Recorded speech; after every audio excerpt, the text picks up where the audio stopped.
అచ్చని వాళ్ళ మీద దాడులు చేసేటువంటి ఈ సంస్కృతి కాంగ్రెస్ పార్టీ పెంచి పోషించింది దేశంలో. ఇప్పుడు రాహుల్ గాంధీ గారు నీతి మాటలు నిజాయితీ మాటలు మాట్లాడుతున్న సంతోషమే, కట్టుబడి ఉంటే. नफरत के बाजार में मोहब्बत की दुकान खोले हैं ఆయన మాట్లాడుతుండు. आपका सारा तेलंगाना को नफरत का रियासत बना के चुके हैं. आंखें इस तरफ डाल दो, खाना इस तरफ डाल दो, आप भी आके देख दो. यहाँ पे విద్వేషపూరిత బజార్లో మేము ప్రేమ దుకాణాన్ని తెరిచినామని చెప్తాడు. తెలంగాణలో రోజు విద్వేషమే. వాళ్ళకు సరి చెప్పుకోవాలి, బుద్ధి చెప్పుకోవాలి. నిన్నటికి నిన్న చూసిన మొన్న కేటీఆర్ కార్యాలయంలో ముఖ్యమంత్రి ఫోటో ఎందుకు కాదు, అదో పిచ్చగుడ్ల విషయం, అదొక ఇష్యూనా? ఇంత చీప్ అంటే ఎంత థర్డ్ క్లాస్ అండి. వాస్తవంగా అయితే భారత రాష్ట్రపతి రాజ్యాంగ కర్త, దేశ ప్రథమ పౌరుడు. అన్ని కార్యాలయాల్లో రాష్ట్రపతి చిత్రపటం ఉంటుంది. రాష్ట్ర కార్యాలయాలలో ఇది గవర్నర్ది ఉంటుంది. ప్రొసీజర్ అది లెక్క. ముఖ్యమంత్రులది ఇష్టం ఉన్న వాళ్ళు పెట్టుకుంటారు, ఇష్టం లేని వాళ్ళు పెట్టుకోరు. అది పెద్ద ఇష్యూ. కంపల్షన్ కాదు, చట్టం ఏం లేదు అట్లా పెట్టుకోవాలని. కంపల్షన్ కాదు, చట్టం ఏం లేదు అట్లా పెట్టుకోవాలని నిబంధన కూడా ఏం లేదు. బిజినెస్ రూల్స్లో కూడా ఎక్కడ లేదు. ఏదో సిల్లీగా ఉంటుందంటే అది అభిమానం. ఇష్టం ఉన్నది పెట్టుకుంటే లేకుంటే లేదు. ఉదాహరణకు నేను అప్పట్లో కేటీఆర్ బర్త్డేకు స్మైల్ గిఫ్ట్ ఏదో ప్రోగ్రాం చెప్తే, ఏదైనా ప్రజలకు పనికి వచ్చేది ఏదైనా మీరు దాతలతో, మీరు కానీ మీ దాతలు కానీ మీ శ్రేయోభిలాషులు ఏదైనా ఏంటంటే, నేను మా జిల్లాలో నేను మంత్రిగా ఉన్నప్పుడు ఒక 7 అంబులెన్స్లు ఇప్పించిన. కొన్ని మేము కుటుంబ పరంగా, కొన్ని సిఎస్ఆర్, కొన్ని మిత్రులు శ్రేయోభిలాషుల సహకారంతో 7 అంబులెన్స్లు, 2 అందులో ఏసీ అంబులెన్సులు పెద్దవి విత్ వెంటిలేటర్ ఫెసిలిటీ 2 నేను పెట్టించిన, మంత్రి ఉన్నప్పుడు పెట్టించిన మా జిల్లాలో. అప్పటికి ఒక్క అంబులెన్స్ కూడా లేదు. ఒకే ఒక అంబులెన్స్ ఉంటే పాపం అది మూత పడిపోయింది. అది కూడా ప్రస్తుతం మా పార్టీ నాయకులు అప్పట్లో రాజ్యసభ సభ్యులు ఉన్నటువంటి చంద్రశేఖర్ రెడ్డి గారు ఒక అంబులెన్స్ ఇప్పించినారు తన నిధులతో. అది ఒక్కటి ఉండే, దానికి డ్రైవర్ను పెట్టక, దానికి నిధులు లేక రిపేర్ వస్తే మూతన పడిపోయిండే. ఇక అది పాత సామాన్లకు వేసే స్థితికి వచ్చిండే. అంబులెన్సే లేని టైంలో నేను ఒక 7 అంబులెన్సులు నేను సమకూర్చి పెట్టిన. విచిత్రం ఏంటంటే ప్రభుత్వం మారంగానే ఈ అంబులెన్స్లోకి తీసుకొచ్చి రేవంత్ రెడ్డి గారి ఫోటోలు అతికిచ్చాను. సర్కారు సొమ్ము ₹1 లేదు దాంట్లో. ఇక సిగ్గుమానాభిమానం ఉండాలి కదా. మేము సందర్భం వచ్చింది కాబట్టి చెప్తున్నాం, మేము వెళ్తి పడతలేం.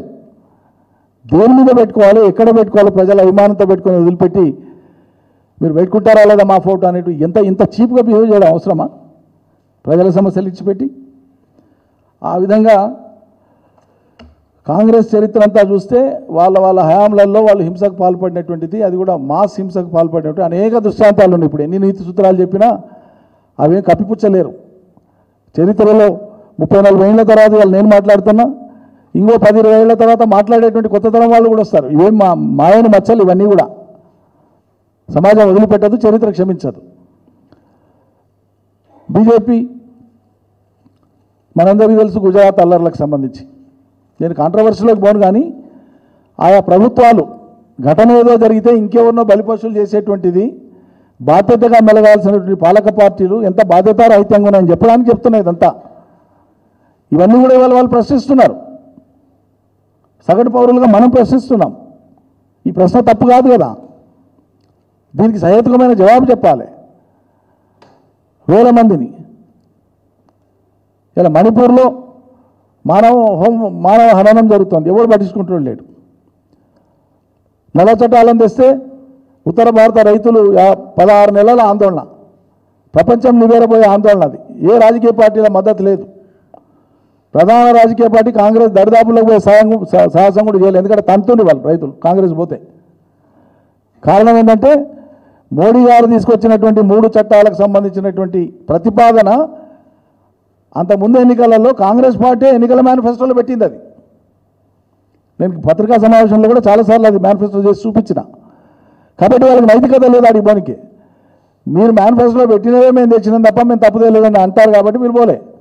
అందుకని ఏ రాజకీయ పార్టీలు లేకున్నా లక్షలకు మంది రైతులు ఒక సామూహికమైనటువంటి నిరసనను దేశ రాజధాని చుట్టూ 16 నెలలు చలికి ఎండకు వాన కోర్చి చేసి 700 మంది ప్రాణాలు పోయినాయి. తొలినాళ్లలోనే వాళ్ళతో మాట్లాడి పరిష్కారం చేస్తే అయిపోయేటట్టు. కానీ ప్రభుత్వం ఇప్పుడు ఎట్లయితే మంకుపట్టు పట్టుకొని ఉందో కేంద్ర ప్రభుత్వం, మేము మాట్లాడడం, వాళ్ళకి టెర్రరిస్టులు సపోర్ట్ చేస్తుండ్రు, వాళ్ళకు ఆతంకవాదులు చేస్తుండ్రు, వాళ్ళకి ఖలిస్తాన్ ఏదో 190 విషయాలు మాట్లాడి వాళ్ళని చులకన చేశారు, పుండు మీద కారం చల్లినట్టు చేశారు. కానీ అది దేశానికి అంతా అంటుకుంటుంది అనేది ఎప్పుడైతే వాళ్ళ నిఘా వర్గాల నుంచి సమాచారం వచ్చిందో, సాక్షాత్తు ప్రధానమంత్రి గారు దేశ రైతాంగానికి చేతులెత్తి నమస్కరించి క్షమాపణ చెప్తున్నా అని చెప్పి వేడుకున్నాడు. ఇప్పుడు కూడా రేపు కూడా భవిష్యత్తులో ఆ పరిస్థితి ఉత్పన్నం కావద్దు అని చెప్పి మేము విజ్ఞప్తి చేస్తున్నాం. ఇవాళ ఒక చారిత్రక తప్పిదం చేసి భవిష్యత్తులో అట్లా చేసేది ఉండే అనే పరిస్థితి రావద్దు. ఏం పోయేది ఉంది? పిలవండి, మాట్లాడండి, వాళ్ళ వాదన సమాజ విస్తృత చర్చలో పెట్టండి, పబ్లిక్ డొమైన్లోకి తీసుకురండి వాళ్ళ వాదనను. ప్రజాస్వామ్యబద్ధంగానే వాళ్ళ వాదన ఎట్లా తప్పో తేల్చండి. వాళ్ళు పంతం మార్చుకొని వచ్చేటువంటి ప్రయత్నంలో వాళ్ళని ఆలోచనలో పడేయండి. ప్రజాస్వామ్య మళ్ళీ నేను రీటరేట్ చేసి చెప్తున్నా, పునరుద్ఘాటించి చెప్తున్నా, ప్రజాస్వామ్యయుతంగా ఉండేటువంటి ప్రభుత్వాలలో ఎక్కడ కూడా సాయుధ విప్లవాలు ఈ రోజు వరకు విజయవంతమైన దాఖలాలు లేవు. కాబట్టి వాళ్ళు కూడా పునరాలోచించుకోవాలని చెప్పి కూడా మేము విజ్ఞప్తి చేస్తున్నాం. దయచేసి సాంకేతికత సమాచార విప్లవమే ఒక పెద్ద విప్లవం ఇవాళ ఆధునిక మానవ యుగంలో. దీనికి మించిన ఆయుధం లేదు.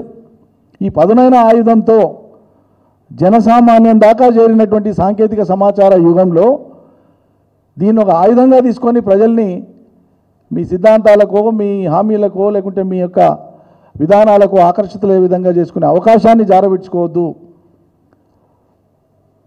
మెరికల్ లాంటి భావితరానికి ఉపయోగపడేటువంటి గొప్ప గొప్ప జ్ఞానవంతులు, జ్ఞాన సంపన్నులు వాళ్ళ యొక్క మరణం ద్వారా జ్ఞానం నిరర్థకం కావద్దు అనేటువంటి ఒక తపనతో, వేదనతో మేము వేడుకుంటున్నాం భారత ప్రభుత్వాన్ని. ఇది ప్రతిష్టగా తీసుకోకుండా ఈ దేశ భవిష్యత్తును దృష్టిలో పెట్టుకొని ఆలోచించమంటున్నాం. ఎందుకంటే భారతదేశానికి ఉండేటువంటి అద్భుతమైనటువంటి వనరులు ప్రపంచంలో చాలా దేశాలకు లేవు. దీని మీద అనేక సార్లు చర్చలు జరిగినాయి, అందరూ అంగీకరించిన వాస్తవాలు. నేను కొత్త కనిపెట్టి చెప్పేది ఏం లేదు దీంట్లో. అత్యద్భుతమైనటువంటి వ్యవసాయ ఉత్పత్తులకు కానీ, పారిశ్రామిక ఉత్పత్తులకు కానీ, ఐటీ ఉత్పత్తులకు కానీ,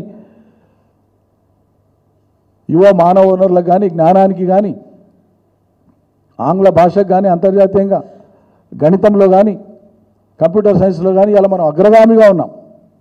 మరి ఈ జ్ఞానమంతా భారతదేశం ప్రపంచంలో ఒక అగ్రగామి శక్తిగా ఎదగడానికి తోడ్పడాలి తప్ప మన పౌరుల మీదనే మనం యుద్ధం చేసేటువంటి ఒక ఆటవిక పద్ధతికి మనం ఆస్కారం ఇవ్వవద్దు అనేటువంటిదే మా విజ్ఞాపన.